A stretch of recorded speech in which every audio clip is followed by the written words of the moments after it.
Hello and welcome to where every story feels like a conversation over a warm cup of coffee. Settle in, dear listener, as I, Dr. John H. Watson, recount a most extraordinary case from the annals of my friend, Mr. Sherlock Holmes. It is a tale of death, deception, and deduction set amidst the fog-laden streets of Victorian London. I speak of the shocking death mystery, a case that tested even Holmes's unparalleled intellect. Chapter 1. A Disturbed Visitor. It was a dreary November evening in 1888, the sort of night that seemed to conspire with London's fog to smother all cheer.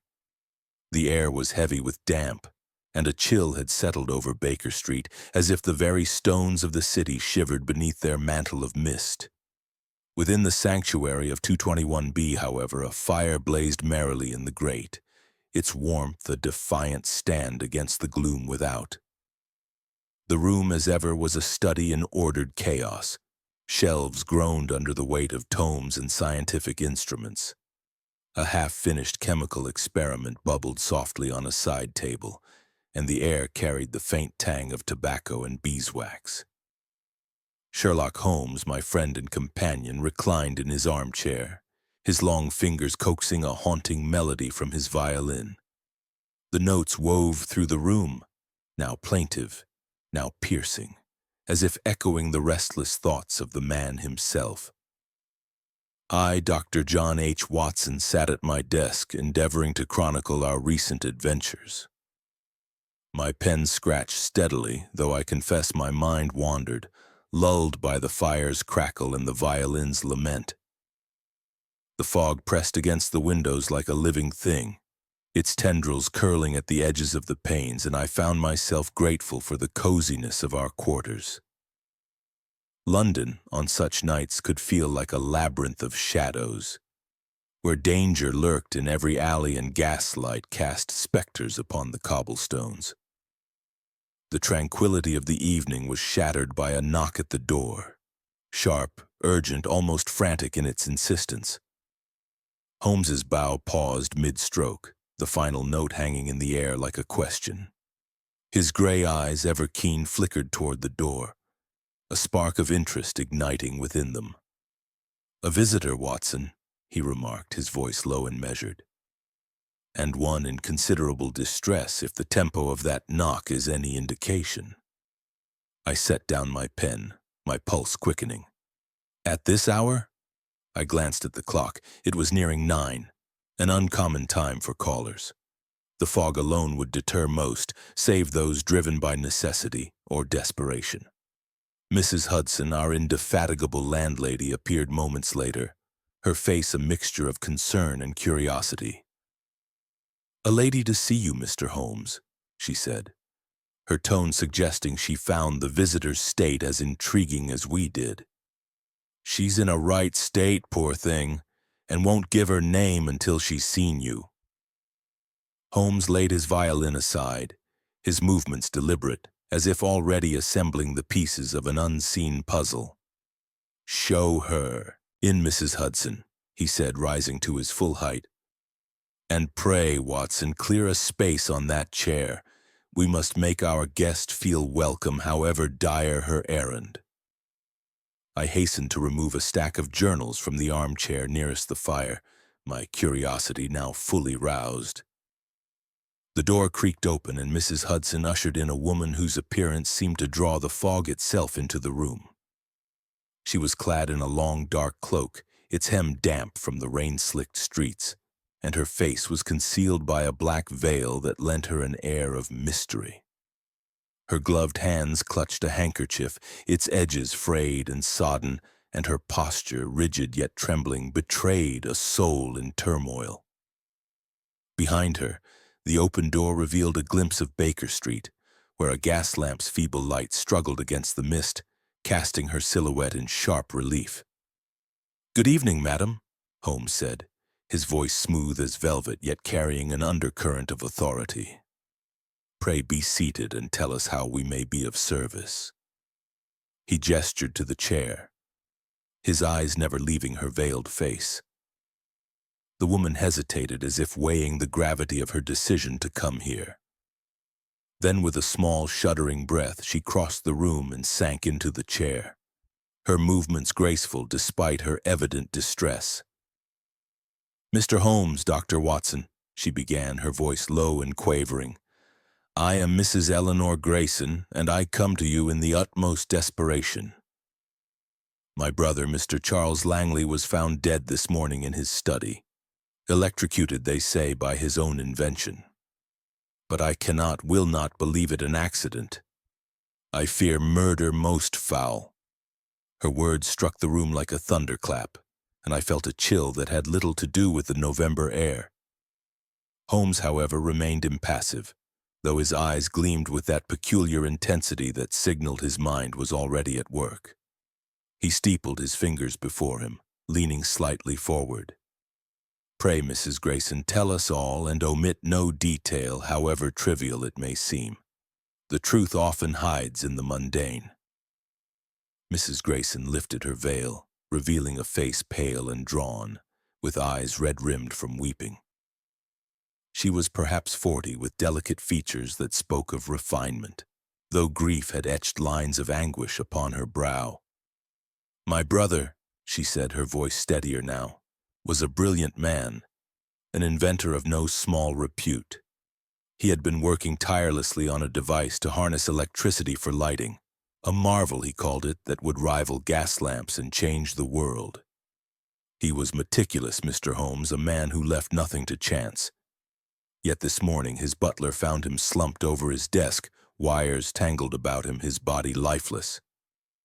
The police insist it was a tragic mishap, a fault in his machine, but I know Charles. He would never make such an error." Holmes's gaze was unwavering, his mind sifting her words as a prospector pans for gold. "And what leads you to suspect murder, Mrs. Grayson?" he asked. "Beyond your brother's careful nature?" She clutched her handkerchief tighter, her knuckles whitening. "He spoke of enemies," she whispered, as if the very walls might overhear. "Men who envied his genius, who sought to steal his ideas or sabotage his work. He was guarded, but in recent weeks he grew more so.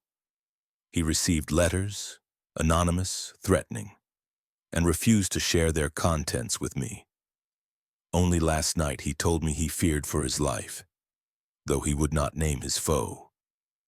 I exchanged a glance with Holmes, my medical instincts stirring. "Mrs. Grayson," I ventured gently, "might your brother have been under strain? Such fears can sometimes stem from overwork or exhaustion." She shook her head vehemently. "No, Dr. Watson. Charles was sound of mind if consumed by his work. His fears were real, I am certain, and there is more." She hesitated, her eyes darting to Holmes as if seeking permission to continue. He nodded, a silent encouragement. "The butler, Perkins, mentioned a visitor last evening, a man in a dark coat, his face obscured. Charles sent Perkins away, and I know not what passed between them. But when I saw my brother afterward, he was agitated, as if some dread had taken hold." Holmes leaned back, his fingers drumming lightly on the arm of his chair. "This visitor interests me greatly," he said. "Did Perkins describe him further? His height, his manner, any distinguishing mark?" Mrs. Grayson frowned, her brow furrowing. "Perkins said only that he was tall, with a voice low and clipped, as if accustomed to command. Beyond that he could recall little, for the fog was thick and the man kept his hat low." "A pity," Holmes murmured, though his tone suggested he found the detail anything but trivial. "And the scene of your brother's death, has it been disturbed?" "The police have been through the study," she replied, a note of frustration creeping into her voice. "They poked about, declared it an accident, and left. But Perkins has kept the room locked since, at my insistence. I prayed you might find something they overlooked." Holmes's lips curved into the faintest of smiles, a sign I knew well. The scent of a challenge had caught his attention. "You have done well to come to us, Mrs. Grayson," he said. "We shall visit the scene at once. Watson, fetch your coat and hat. The fog may conceal much, but it shall not hide the truth from us." I rose, my heart quickening at the prospect of a new case. Mrs. Grayson's eyes filled with tears, though whether from relief or renewed grief I could not say. "Thank you, Mr. Holmes," she whispered. "I have heard of your methods, your uncanny ability to see what others cannot. If anyone can bring justice to my brother, it is you." Holmes waved off the compliment with a dismissive gesture. "Justice is a byproduct of truth, madam. It is the latter I seek." He turned to the window, where the fog swirled like a living shroud. "The game is afoot, Watson. Let us see what secrets this shocking death conceals." As Mrs. Hudson showed Mrs. Grayson out, promising to arrange a cab, I donned my overcoat, my mind already racing. The case was intriguing, to be sure, but it was Holmes's demeanor that struck me most. He was like a hound catching a scent, his every sense attuned to the hunt. I knew that look, that spark in his eye. It promised a journey into the heart of mystery, where logic would battle deception in the fog-laden streets of London. Chapter 2. The Scene of the Crime. The fog had thickened to a near-impenetrable veil as our hansom cab rattled through the gaslit streets of Bloomsbury. The journey from Baker Street had been silent save for the creak of the cab's springs and the muffled hooves on cobblestones, as if London itself held its breath. Sherlock Holmes sat beside me, his eyes fixed on some unseen point, his mind no doubt already dissecting Mrs. Grayson's tale of her brother's shocking demise. I, Dr. John H. Watson, felt the weight of her words. Murder, she had said, and the prospect stirred both dread and anticipation in my heart. We alighted before Charles Langley's townhouse, a stately edifice that loomed like a spectre in the mist. Its windows were shuttered, its facade grim under the feeble glow of a gas lamp. The butler, Perkins, a wiry man with a pallor that matched the fog, greeted us at the door. His hands trembled as he led us through a dimly lit hall, the air heavy with the scent of wax and old wood. "This way, gentlemen," he said, his voice a nervous whisper. "The study is as it was, per Mrs. Grayson's orders." The study was a chaos of invention, a testament to Langley's genius and obsession. A large oak desk dominated the room, its surface scorched and littered with coils of copper wire, glass bulbs, and papers scribbled with diagrams. A peculiar machine, its metal frame studded with dials, hummed faintly in a corner, its wires snaking across the floor like veins. Gas lamps cast long, wavering shadows, and the air carried a sharp tang of ozone, as if the room still bore the memory of the fatal spark. The windows, shuttered tight, admitted only the soft patter of rain, amplifying the room's oppressive stillness. Holmes wasted no time, his lean frame moving with the precision of a predator. He donned his gloves and produced a magnifying glass, his eyes scanning the desk with an intensity that seemed to pierce the very fabric of reality. "Observe, Watson," he said, pointing to a faint scratch on the desk's edge, barely visible in the lamplight. "This mark is recent, made with force, and not by accident. A tool, perhaps, or a struggle." His voice was calm, but I knew that tone. It signaled the first thread of a tapestry he would soon unravel. I leaned closer, noting the scratch's jagged path. "Could it be from the wires?" I asked, gesturing to the tangled mass before us. Holmes shook his head, his fingers tracing the wires' paths. "These are meticulously arranged, Watson, despite appearances. Langley was no haphazard tinkerer." He sniffed the air, his nostrils flaring. "The ozone suggests a significant electrical discharge, but the pattern of the burn marks." He paused, crouching to examine the chair, its cushion oddly askew. "The police have trampled the evidence as usual, but something remains." Perkins hovered near the door, his eyes darting between us.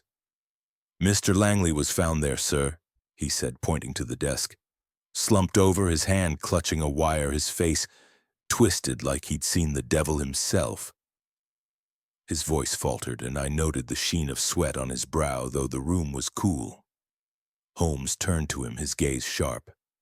"Tell me, Perkins, what time did you discover him?" "At dawn, sir, just past 6. I brought his tea as always, and found him so." Perkins wrung his hands, his unease palpable. "And the previous evening?" Holmes pressed. "Mrs. Grayson mentioned a visitor, a man in a dark coat. What can you recall?" Perkins hesitated, his eyes flickering to the floor. "It was late, sir, near 10. The fog was thick, and I only saw him briefly. Tall he was, with a hat pulled low. Mr. Langley sent me to bed after letting him in. I heard voices, but not what was said. When the man left, I saw him from the hall window slipping into the fog." Holmes's lips twitched, a sign I knew meant a clue had caught his interest. "A man who conceals his face and visits under cover of night," he murmured. "Most intriguing." He returned to the desk, inspecting a glass bulb, its interior coated with a faint green residue. "Watson, note this substance. It may prove significant." I nodded, my medical mind considering the possibilities. Chemicals, perhaps, or a byproduct of Langley's experiments. "Could it be related to the electricity?" I ventured. "Possibly," Holmes replied, pocketing a small sample of the residue. "But I suspect its role is less innocent than it appears." He straightened, his eyes sweeping the room once more. "The police have concluded an accident, but their conclusions are as reliable as a cracked barometer. This scratch, this visitor, this residue, they whisper of design, not chance." Perkins shifted uncomfortably, and I wondered if his nerves stemmed from grief or something deeper. Holmes, too, seemed to note his demeanor, though he said nothing. "We have seen enough for now," he declared, adjusting his coat. "Perkins, ensure this room remains untouched. Watson, we return to Baker Street. The fog may hide our foe, but it shall not hide his traces." As we stepped into the misty street, the townhouse fading behind us, I felt the weight of the mystery settle upon me. Holmes's mind was already weaving the clues into a pattern, and I knew the path ahead would be fraught with shadows. Yet in that moment, the thrill of the chase was a fire in my veins, as potent as the gas lamps that pierced the gloom. Chapter 3. A Curious Clue. The fog, though still a persistent specter, had relented somewhat as we ventured into Holborn the following morning. The streets bustled with the clamor of London life, vendors crying their wares, hansom cabs rattling over cobblestones, and the sharp voices of newsboys hawking papers. The air was damp and cold, carrying the scent of coal smoke and wet stone, and the gas lamps, though lit, struggled to pierce the gray haze. Sherlock Holmes strode beside me, his long coat flapping like a raven's wings, his mind clearly fixed on the threads of the Langley case. I, Dr. John H. Watson, followed, my thoughts a tangle of the previous day's discoveries. The scorched desk, the mysterious scratch, and the shadowy visitor in the dark coat. Holmes had proposed we investigate Charles Langley's suppliers, reasoning that an inventor's materials might reveal more than the scene of his death. "Genius requires tools, Watson," he had said at breakfast, his eyes gleaming over a cup of black coffee. "And tools leave trails." Thus we found ourselves at Hargreaves's Scientific Emporium, a narrow shop wedged between a bookseller and a tobacconist, its windows crowded with glassware and curious devices.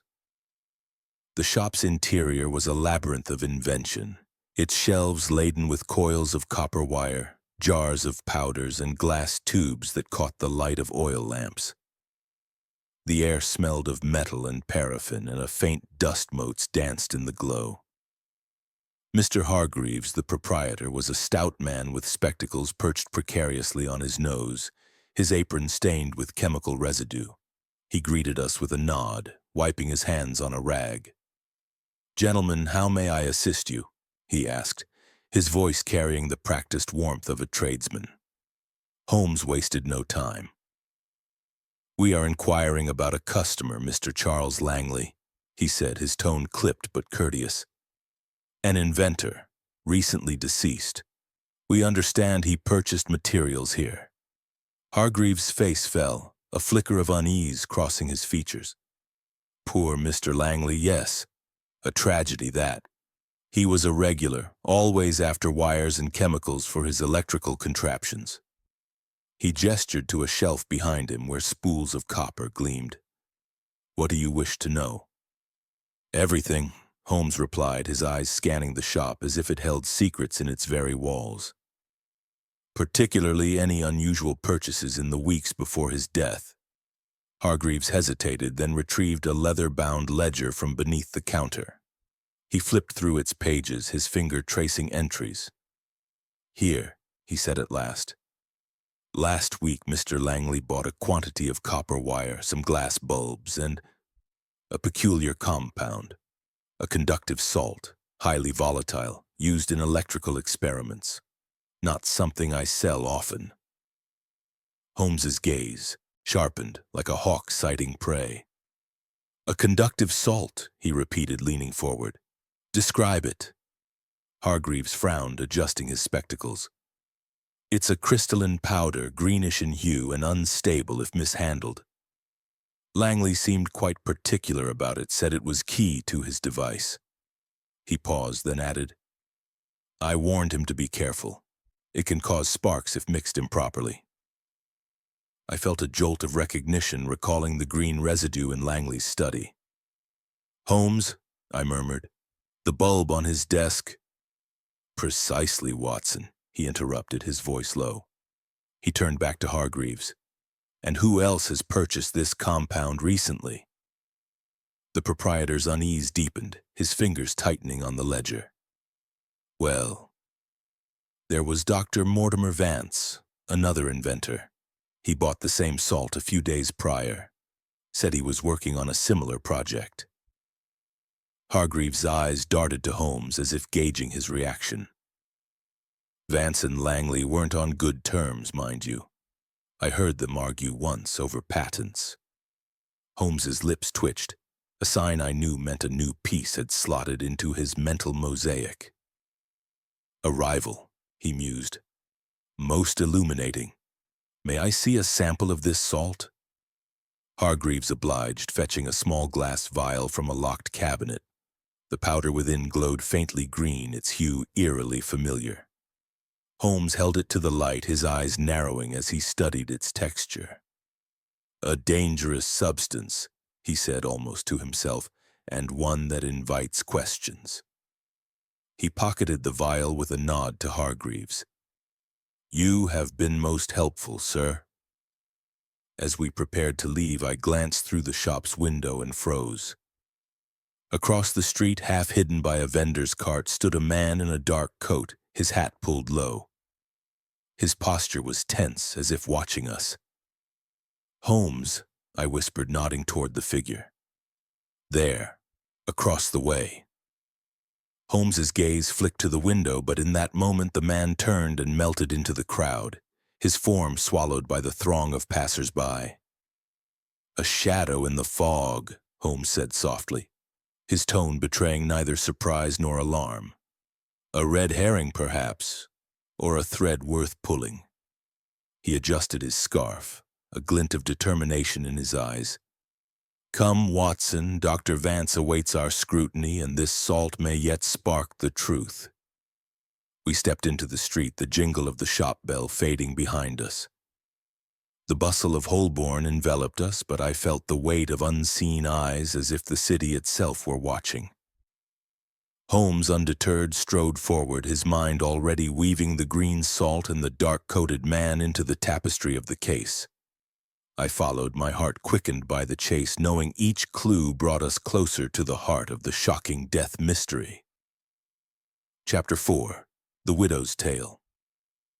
The evening had draped Camden in a shroud of fog as our hansom cab drew up to the modest townhouse of Mrs. Clara Langley, widow of the late Charles Langley.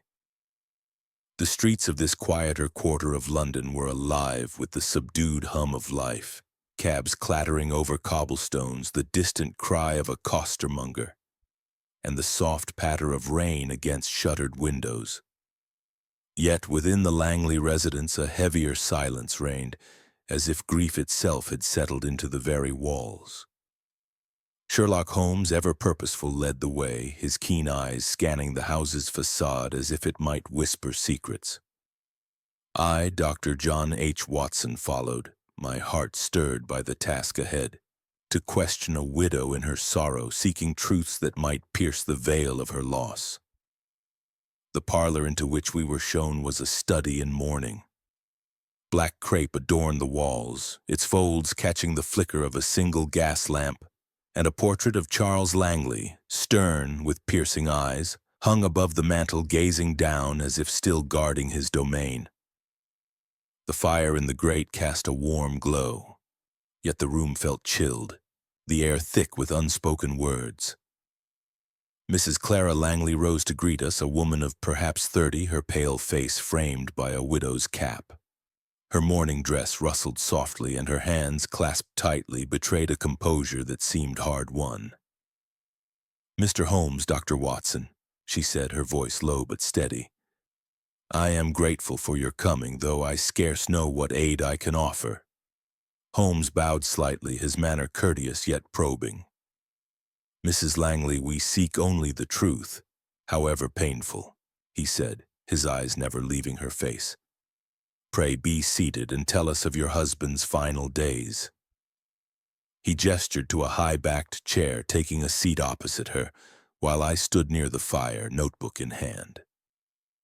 Clara sank into her chair, her fingers toying with a silver locket at her throat. "Charles was consumed by his work," she began, her gaze fixed on the fire. "His electrical device was his obsession, a dream to light homes without gas. He spent hours in his study, often through the night. I feared for his health, but he would not be swayed." Her voice trembled, and I noted the faint quiver of her lip, a crack in her poised facade. Holmes leaned forward, his fingers steepled. "And his state of mind, Mrs. Langley?" Mrs. Grayson spoke of enemies, of threats. "Did he share such fears with you?" She hesitated, her eyes flickering to the portrait above. "He mentioned rivals," she said at last. "Dr. Mortimer Vance, in particular, who once threatened him over a patent dispute. Charles laughed it off, but I saw the strain in him. He grew secretive, locking his study even from me." Her fingers tightened on the locket, and I glimpsed a faint bruise on her wrist, quickly concealed by her sleeve. My medical instincts stirred, but Holmes's gaze had already caught the mark, his expression unreadable. "A bruise, Mrs. Langley," he said gently, his tone devoid of accusation. "An accident, perhaps." Her cheeks flushed, and she drew her sleeve down. Further. "A trifling thing," she murmured. I caught my wrist on a door. "Grief makes one clumsy." Her words were swift, almost rehearsed, and I sensed Holmes filing the detail away, like a card in his mental index. "Tell us of the night before his death," Holmes continued. "Mrs. Grayson mentioned a visitor. Did you see this man?" Clara's composure faltered, her eyes darting to the window, where fog pressed against the panes. "Yes," she admitted, her voice barely above a whisper. "It was late, past 10. Charles sent me to bed, but I heard the bell and voices in the hall.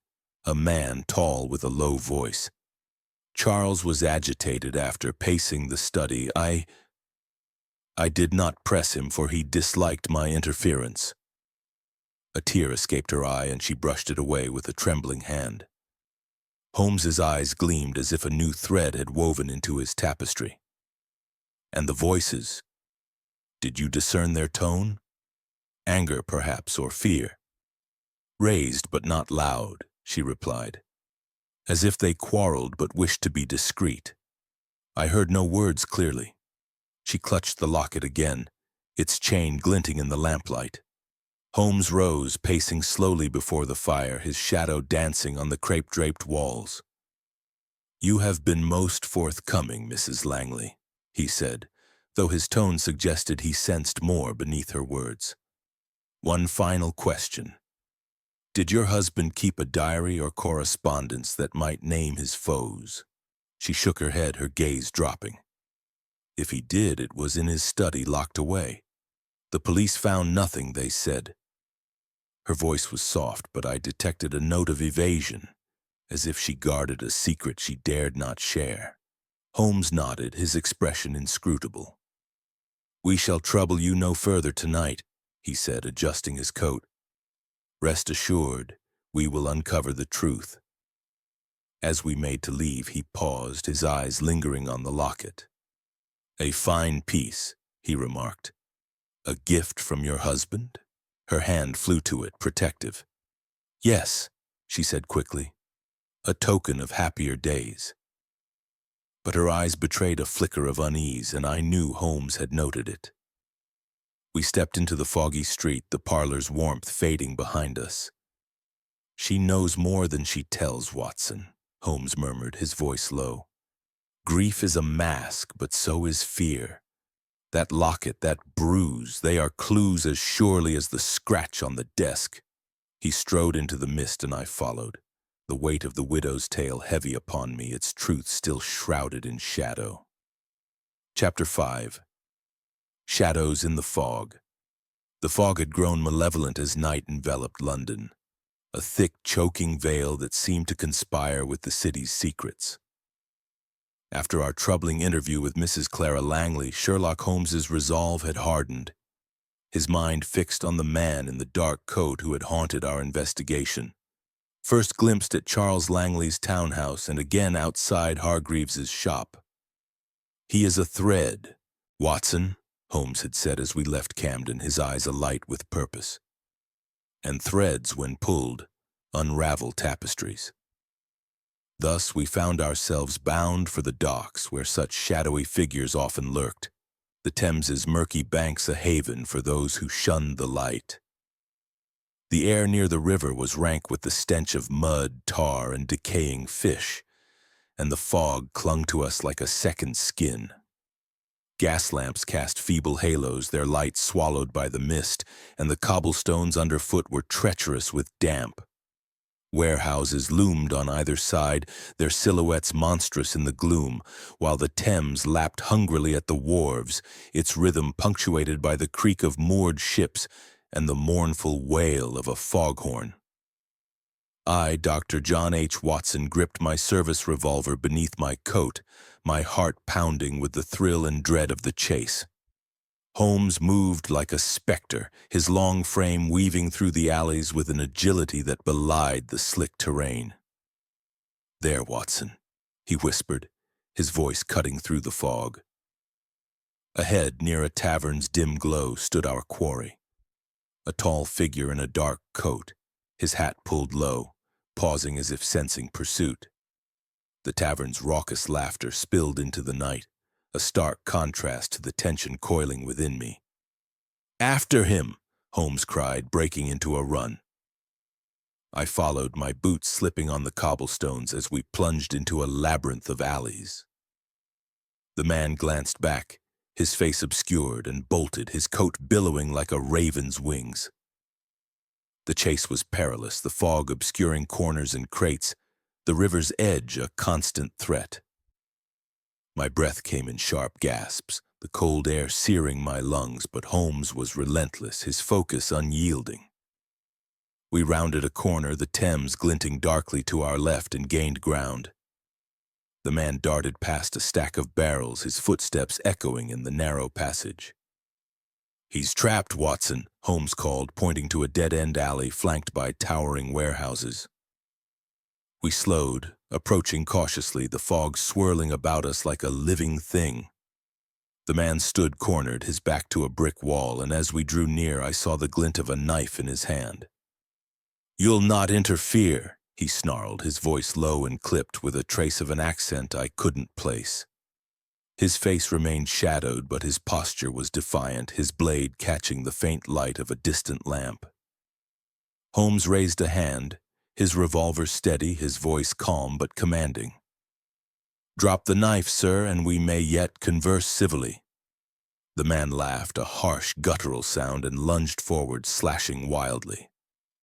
I raised my revolver, but Holmes was faster, sidestepping the blade and striking the man's wrist with his cane. The knife clattered to the ground, but before we could seize him, he scrambled up a pile of crates with astonishing agility, scaling the wall and vanishing over the top. Holmes made to follow, but the crates shifted, threatening to collapse, and he relented, his breath visible in the cold air. "Blast!" I exclaimed, my heart still racing. "He's escaped us." "Not entirely, Watson," Holmes said, his voice steady. He crouched, retrieving a small object from the cobblestones, a silver cigarette case, its surface engraved with the initials M.V. He turned it over in his gloved hand, his eyes narrowing. "A clue, and a costly one for our friend. This case is no trifle. Custom-made, I wager, and recently dropped." He pocketed it, his mind already racing ahead. I peered at the initials, my thoughts turning to Dr. Mortimer Vance, the rival inventor named by both Hargreaves and Mrs. Langley. "Could it be Vance?" I asked. "The letters match." Holmes's lips twitched, a sign of cautious intrigue. "Possibly, Watson, but initials are as common as fog in London. It may be a red herring meant to mislead. We must tread carefully." He glanced at the wall, the fog swallowing the man's path. "Our foe is desperate, and desperation breeds mistakes." We retraced our steps, the docks now eerily silent save for the river's ceaseless murmur. The chase had left me exhilarated yet uneasy, the man's knife a stark reminder of the stakes. Holmes, however, seemed invigorated, the cigarette case a spark in his relentless pursuit of truth. "To Baker Street, Watson," he said, striding into the mist. "This MV will not remain a shadow for long."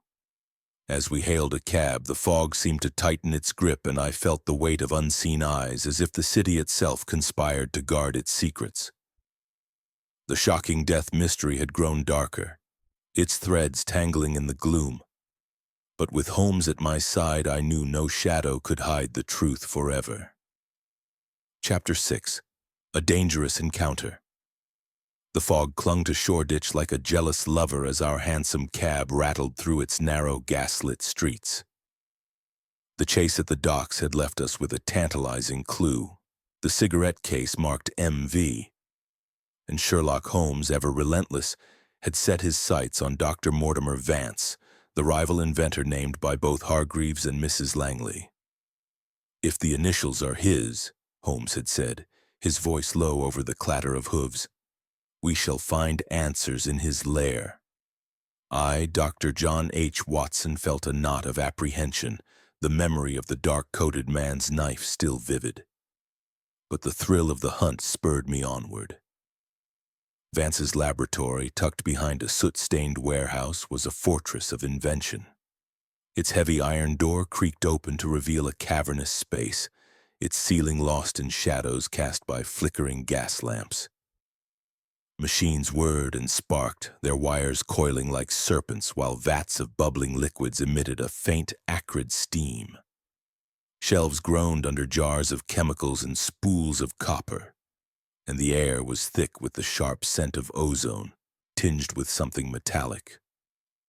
The floor, stained and scarred, echoed our footsteps, and outside, the fog muffled the cries of street vendors and the rumble of carts, lending the laboratory an eerie isolation. Dr. Mortimer Vance emerged from behind a towering device, his wiry frame taut with nervous energy. He was a man of middle years, his hair wild and streaked with gray, his eyes burning with a feverish intensity. His coat was stained with chemical residue, and his hands twitched as he wiped them on a rag. "Mr. Holmes, Dr. Watson," he said, his voice sharp and clipped. "I've heard of your meddling. What brings you to my door?" Holmes's gaze was steady, his tone deceptively mild. We seek answers, Dr. Vance, regarding the death of Charles Langley. You knew him, I believe, a rival in the field of electrical invention. Vance's lips curled into a sneer. Langley was a fool, he spat, tossing the rag aside, meddling with forces he couldn't control. His death was no surprise, a clumsy tinkerer electrocuted by his own hubris. His words were venomous, but I noted a tremor in his hands, a crack in his bravado. Holmes stepped closer, his eyes flicking to a coil of copper wire on a nearby table, its hue matching those in Langley's study. You purchased a conductive salt from Hargreaves' shop, he said, producing the vial of green powder, the same found in Langley's laboratory. Curious, is it not? Vance's face paled, his eyes darting to the vial. Many inventors use such compounds, he snapped. It proves nothing. But his voice betrayed unease, and I saw his fingers clench as if resisting an urge to flee. Holmes pressed on, his voice smooth but relentless. And this? He held up the cigarette case, its MV initials glinting in the lamplight. Found near the Thames, dropped by a man who fled our pursuit. Your initials, Dr. Vance. Care to explain? Vance's composure shattered, his eyes widening. You accuse me of murder? He shouted, his voice echoing off the iron beams. He seized a glass beaker from a shelf and hurled it at us, the vessel shattering at our feet, its contents hissing on the floor. I flinched, my hand reaching for my revolver, but Holmes remained calm, sidestepping the shards with ease. I accuse no one, yet, Holmes said, his revolver now in hand, its barrel steady. But your actions speak louder than your denials, sir. If you are innocent, why this outburst? Vance's chest heaved, his wild eyes darting about the laboratory. Langley was a thief, he hissed. He stole my ideas, my patents. But I didn't kill him. I'd not soil my hands with his blood. His words were defiant, but I sensed a lie, or at least a half-truth, lurking beneath them. Holmes pocketed the cigarette case, his gaze never leaving Vance. We shall see, he said, his tone cold. As we turned to leave, a heavy wooden crate precariously balanced on a high shelf teetered and fell, crashing to the floor inches from us. Splinters flew and I leapt back, my heart pounding. Vance stood frozen, his expression a mix of shock and calculation. An accident, Watson, Holmes said, brushing dust from his coat, though his eyes gleamed with suspicion. Or a warning. He knelt, retrieving a shard of glass from the broken beaker, its edge coated with the same green residue as the vial. Another thread, Watson, he murmured, pocketing the shard.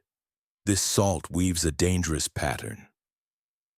We exited the laboratory, the fog swallowing us as the iron door clanged shut. Vance's words echoed in my mind, his anger and fear a stark contrast to the calculated menace of the dark-coated man. Holmes, undeterred, strode toward a waiting cab, his mind already unraveling the encounter's implications. Vance is a man of passion, he said, but passion alone does not a murderer make. We must look deeper. As we rattled back to Baker Street, the fog seemed to pulse with secrets, and I felt the case's shadows lengthening. The green salt, the cigarette case, the falling crate, all were clues, but to what end? The shocking death mystery had grown perilous, and I knew Holmes alone could pierce its heart. Chapter 7, The Hidden Motive. The fog had woven a dense tapestry over Baker Street as night fell, its tendrils curling against the windows of 221B like a living shroud. Within our rooms the fire blazed defiantly, its warmth a bulwark against the November chill. The air was thick with the scent of tobacco and beeswax, and the gas lamps cast a golden glow across the clutter of our lives. Books, chemical apparatus, and the ever-present violin, now silent in its case.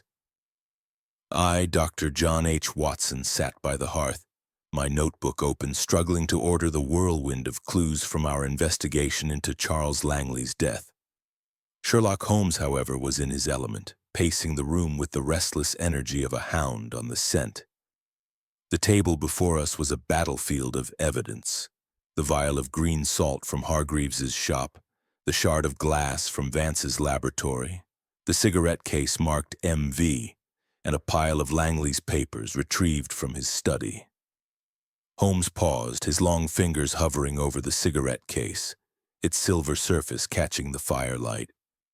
"The motive, Watson," he said, his voice low and measured, "lies in envy or betrayal.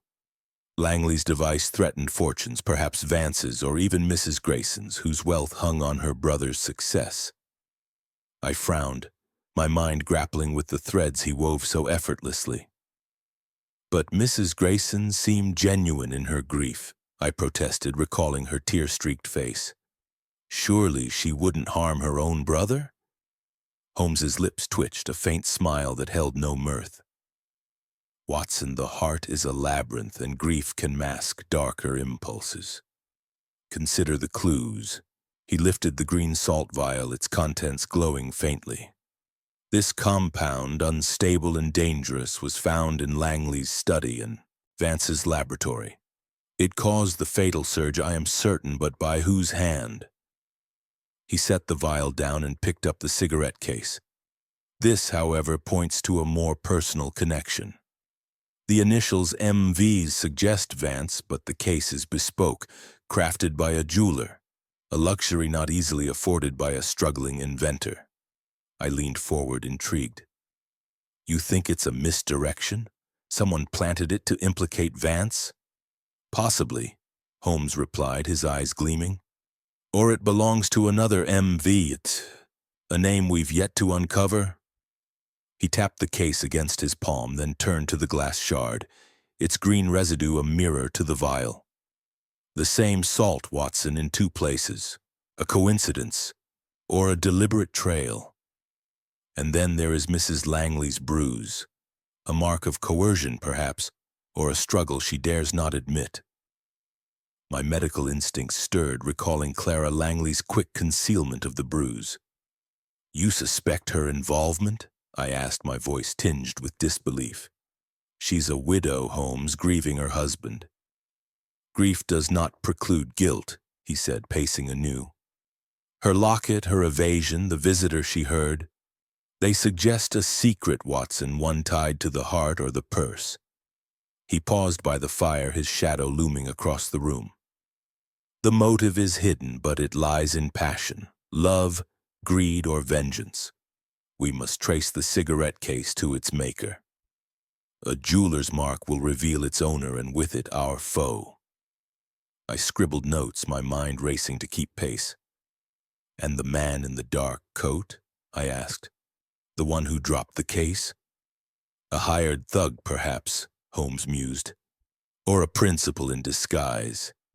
His knife and flight speak of desperation, and desperation is a beacon to the truth." He turned to the window, where fog swirled like a specter, and I sensed his thoughts were already in the streets, chasing shadows. The cozy warmth of 221B was shattered by a sudden crash. A brick sailed through the window, glass splintering across the floor.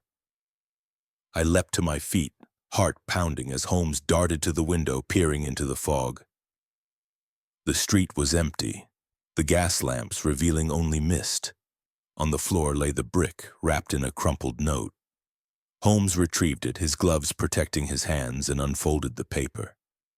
In crude, scrawled letters it read, "Cease or suffer." I felt a chill despite the fire. "A threat, Holmes," I said, my voice tight. "They know we're close." Holmes chuckled, a sound both grim and defiant.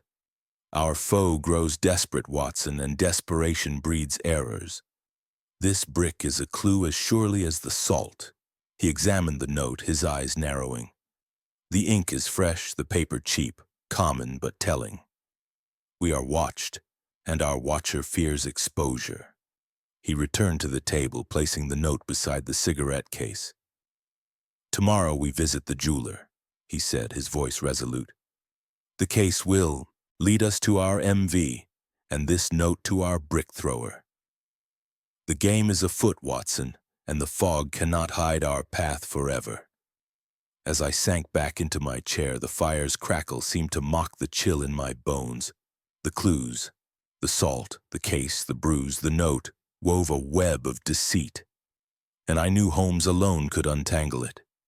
Yet as the fog pressed closer, I felt the case's shadows deepen, its secrets as elusive as the mist itself. Chapter 8. A Trap is Set. The fog had retreated to a ghostly haze as we made our way to Bond Street, where London's wealth glittered in shop windows despite the November gloom. The events of the previous night, the brick through our window, its crude threat of cease or suffer, had only steeled Sherlock Holmes's resolve. The cigarette case marked MV, dropped by the man in the dark coat, was our key, and Holmes was certain its origin would unravel the shocking death mystery. I, Dr. John H. Watson, followed, my heart a mix of dread and anticipation, the case's shadows lengthening with each clue. We entered Pennington's, a jeweler's shop whose polished counters and gas chandeliers bespoke refined craftsmanship. Glass cases gleamed with lockets, rings, and silver cases, their surfaces catching the light like stars in a fogless sky. Mr. Pennington, a wiry man with a meticulous air, greeted us, his eyes narrowing at Holmes's purposeful stride. "Gentlemen, how may I serve you?" he asked, his voice smooth but wary. Holmes produced the cigarette case, its MV initials glinting under the chandeliers. "This case, Mr. Pennington," he said, his tone clipped, "bears your mark. We seek its owner." Pennington adjusted his spectacles, examining the case with a jeweler's precision. "One of mine, indeed," he said, his fingers tracing the engraving. "A custom order, commissioned some months ago." He hesitated, glancing at us as if weighing the consequences of his words. "It was ordered by Mrs. Clara Langley for a friend." I felt a jolt, recalling the widow's pale face and guarded demeanor. Holmes's eyes gleamed, a predator sensing prey. "A friend," he repeated, leaning over the counter. "Did she name this friend or describe him?" Pennington shook his head, retrieving a ledger from beneath the counter. "She was discreet, sir, as clients often are. Paid in cash, no questions asked. The initials were her specification." He opened the ledger, pointing to an entry dated 6 months prior. "Cigarette case, silver engraved MV, ordered by Mrs. C. Langley." The ticking clock on the wall seemed to grow louder, its rhythm echoing the case's tightening web. Holmes's lips twitched, a sign of a new thread woven into his tapestry. "Most illuminating," he said, pocketing the case. "You have our thanks, Mr. Pennington." As we turned to leave, I glanced through the shop's window, half expecting the man in the dark coat, but saw only the bustle of Bond Street, cabs clattering, vendors shouting, and the fog's faint veil. Back at 221B, Holmes's mind was ablaze. "Mrs. Langley's locket, her bruise, and now this case," he said, pacing before the fire. "She is entangled, Watson, whether by love or deceit." He devised a trap, as cunning as it was bold. He instructed Mrs. Hudson to spread word through her network of tradesmen that Holmes had solved the case and would reveal all at 221B that evening. "Our culprit will act," he said, his eyes alight, "and we shall be ready." Night fell, and 221B was transformed into a stage of shadows. The fire was extinguished, the gas lamps dimmed, and silence cloaked the room, broken only by the distant patter of rain and the creak of the house settling. Holmes sat in his armchair, revolver in hand, his silhouette barely visible. I crouched by the window, my service pistol at the ready, my pulse quickening with each tick of the clock. The fog outside was a curtain, hiding our foe but amplifying every sound. Footsteps echoed on the stairs, soft but deliberate, and my grip tightened. The door creaked open and a figure slipped inside, moving with a thief's caution. The faint glow of a street lamp revealed Perkins, Langley's butler, his face pale and taut.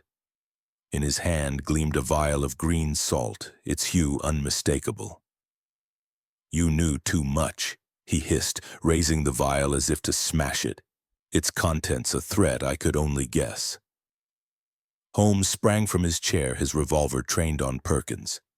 "Drop it, sir," he commanded, his voice a blade. I lunged forward, seizing Perkins's arm, and the vial fell, clinking harmlessly on the rug. Perkins struggled, but Holmes was swift, binding his wrists with a cord from the curtain. "A bold move, Perkins," Holmes said, "but ill-considered." Perkins's eyes darted wildly, his breath ragged. "I had no choice," he gasped. "She made me do it." His words hung in the air, a confession that tightened the case's web. Holmes's gaze was unrelenting. "Who, Perkins? Name your master and spare yourself further ruin." But Perkins clamped his lips shut, his fear outweighing his guilt. Holmes pocketed the vial, his mind already racing ahead. "To Scotland Yard, Watson," he said, hauling Perkins to his feet. "Our trap has sprung, but the true quarry remains." As we awaited Lestrade's men, the fog seemed to pulse with secrets, and I felt the case's climax drawing near. Perkins's capture was a triumph, but his words, "She made me," pointed to a deeper truth, one Holmes would surely unravel. Chapter 9. The Final Clue. The night had deepened over Baker Street, the fog thinning to a spectral mist that clung to the gas lamps outside 221B. Within our rooms, the fire cast a warm but flickering light, its crackle a counterpoint to the tension that gripped us. The trap had sprung, and Perkins, Charles Langley's butler, sat bound to a chair, his face a mask of defiance and fear. His attempt to sabotage us with the green salt vial had failed, but his words, "She made me do it," hung in the air like a storm cloud promising revelations. Sherlock Holmes paced before him, his lean frame taut with purpose, while I, Dr. John H. Watson, stood by the door. Revolver at the ready, my heart pounding with the case's nearing climax. The table before us bore the weight of our investigation. The green salt vial, its glow ominous. The cigarette case marked M.V., linked to Mrs. Clara Langley, and Langley's papers scribbled with electrical diagrams. The air smelled of tobacco and wax, and the ticking mantel clock seemed to count the seconds to truth. Holmes stopped pacing, his gray eyes piercing Perkins like a blade. "You have one chance, Perkins," he said, his voice low and unrelenting. "Name your employer, or Scotland Yard will extract the truth less gently." Perkins's lips trembled, sweat beading on his brow despite the room's chill. "I'll say no more," he muttered, but his eyes darted to the table, betraying his resolve. Holmes followed his gaze, his fingers brushing the cigarette case. "This case," he said, holding it aloft, "was commissioned by Mrs. Clara Langley. You know its owner, do you not?" Perkins flinched, his bound hands twitching.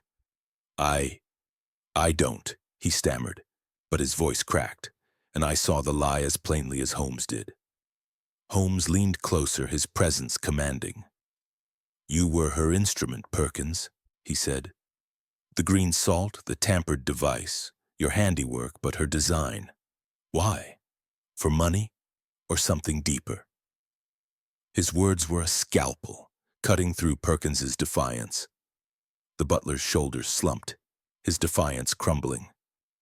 "It was her," he whispered, his voice barely audible. "Mrs. Langley, she promised me wealth, said we'd be free of him. I didn't mean for him to die, just to ruin his machine." His confession spilled like a dam breaking, each word tightening the web around Clara Langley. I felt a chill, recalling her pale face, her guarded locket, and the bruise on her wrist. "Free of him?" I asked, stepping forward. "What hold did Langley have over her?"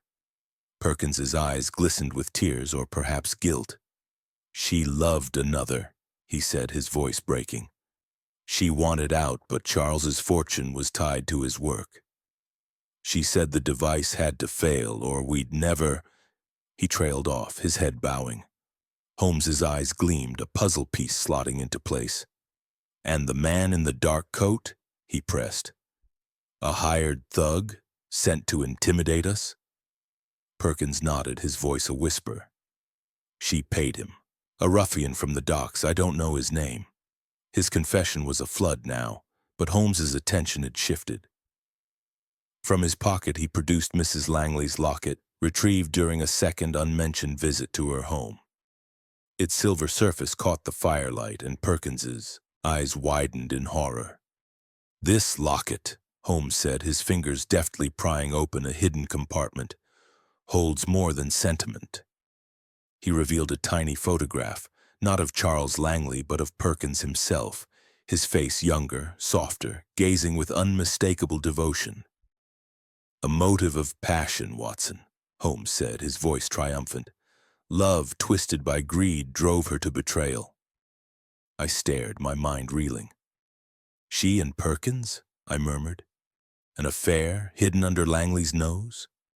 "Precisely," Holmes replied, snapping the locket shut. "The bruise, the locket, the cigarette case, all threads of a desperate plan. Clara Langley sought to sabotage her husband's device, hoping failure would free her to flee with Perkins. The green salt, unstable, was her weapon, but it killed instead." Perkins sobbed, his defiance gone. "She didn't mean to kill him," he gasped. "The salt was to spark, to ruin the machine. I wired it, as she said, but it went wrong." His words were a plea, but they sealed his fate. Holmes's gaze softened, not with pity, but with understanding. "Love and greed are perilous masters," he said, turning to me. "Mrs. Langley will answer for this, Watson. We summon her to 221B, and the truth will out." As we awaited Lestrade's men to take Perkins, the fire's crackle seemed to mock the butler's ruin. The locket, its secret exposed, was the final clue tying Clara to the crime. Yet as the rain pattered outside, I felt the case's shadows linger, the full truth still a breath away. Holmes stood by the window, his silhouette sharp against the fog, and I knew the shocking death mystery was poised for its resolution. Chapter 10. Holmes's revelation. Dawn broke over Baker Street, the fog lifting like a curtain to reveal a city stirring from its slumber. Within 221B, the fire blazed, its warmth a balm after the chill of the shocking death mystery. The room, so often a stage for tension, now felt like a haven, its cluttered shelves and silent violin bathed in the soft light of morning. I, Dr. John H. Watson, sat by the hearth, my notebook closed, my heart heavy yet hopeful. Sherlock Holmes lounged in his armchair, pipe in hand, his eyes alight with the quiet triumph of a puzzle solved. Before us stood Mrs. Eleanor Grayson, her face etched with grief but eager for truth, and Inspector Lestrade, his usual skepticism tempered by curiosity. Mrs. Clara Langley, summoned to 221B, stood pale and trembling, her locket clutched like a talisman. Holmes began, his voice steady, weaving the case's threads into a tapestry of logic. "The death of Charles Langley," he said, "was no accident but a tragedy born of passion and greed. Let us trace the chain." He rose, gesturing to a chalkboard where he had scrawled key clues. Scratch, salt, locket, Perkins. "The scratch on Langley's desk," he continued, "was our first hint. A recent mark, made with force, suggesting tampering. The green salt found in his study and Vance's laboratory was the key. Unstable, it caused the fatal surge, but how did it reach Langley's device?" He paused, his eyes sweeping the room. The answer lay in Perkins, the butler, whose confession revealed his role. But he was not the architect, merely the hand. Mrs. Grayson gasped, her handkerchief pressed to her lips. Clara Langley swayed, her eyes downcast. Holmes pressed on, relentless.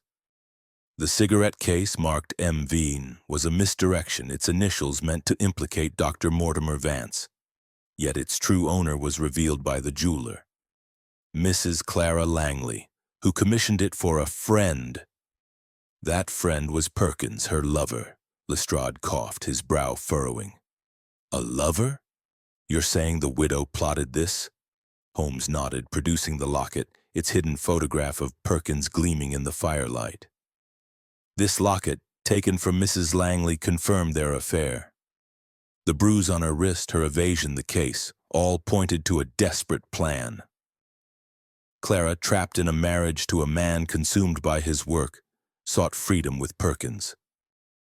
She devised a scheme to sabotage Langley's device, using the green salt to spark a failure, hoping to ruin his reputation and secure their escape. Clara's composure broke, a sob escaping her. "I didn't mean to kill him," she cried, sinking to her knees. "I only wanted his work to fail, to free us, the salt. I told Perkins it would spark, not kill. I loved Charles once, but he loved his machines more." Her voice was a plea, her locket falling to the floor. Mrs. Grayson wept, her grief raw, but she reached for Clara's hand. "Oh, Clara," she whispered, "how could you?" Holmes's gaze softened, though his voice remained firm. "The salt was your idea, Mrs. Langley, inspired by your husband's experiments. Perkins wired it to the device, but its volatility exceeded your intent. The scratch marked his tampering, the visitor, a hired thug. Your attempt to scare us off. The brick through our window was Perkins's final act, driven by fear of exposure." Lestrade grunted, impressed despite himself. "And Vance, the man in the dark coat?" "A rival but innocent," Holmes said. "The coat was a hired ruffian paid by Clara to intimidate. Vance's feud was real, but his role was a shadow, a red herring to cloud the truth." Clara's sobs filled the room, and Lestrade signaled his men, who waited at the door. "You've done it again, Holmes," he said, shaking his head. Perkins and Mrs. Langley to Scotland Yard. As Clara was led away, her locket left behind, Mrs. Grayson followed, her face a mask of sorrow and resolve. Holmes returned to his chair, lighting his pipe as the fire crackled. "What is the lesson, Watson?" he asked, his eyes reflective. I considered the case's weight heavy. "Love and greed are perilous masters," I said. "They drove Clara to betrayal, but truth restores order, however painful." Holmes nodded, a faint smile touching his lips. "And to understand them is to understand humanity. Logic is the light that pierces deception." He puffed his pipe, the smoke curling like the fog that had cloaked our chase. As dawn's light grew, 221B felt whole again, the mystery resolved. The shocking death mystery had tested us, but Holmes's mind had prevailed, weaving clues into truth. I closed my eyes, the fire's warmth a promise of quieter days, though I knew another case would soon call us into London's shadows.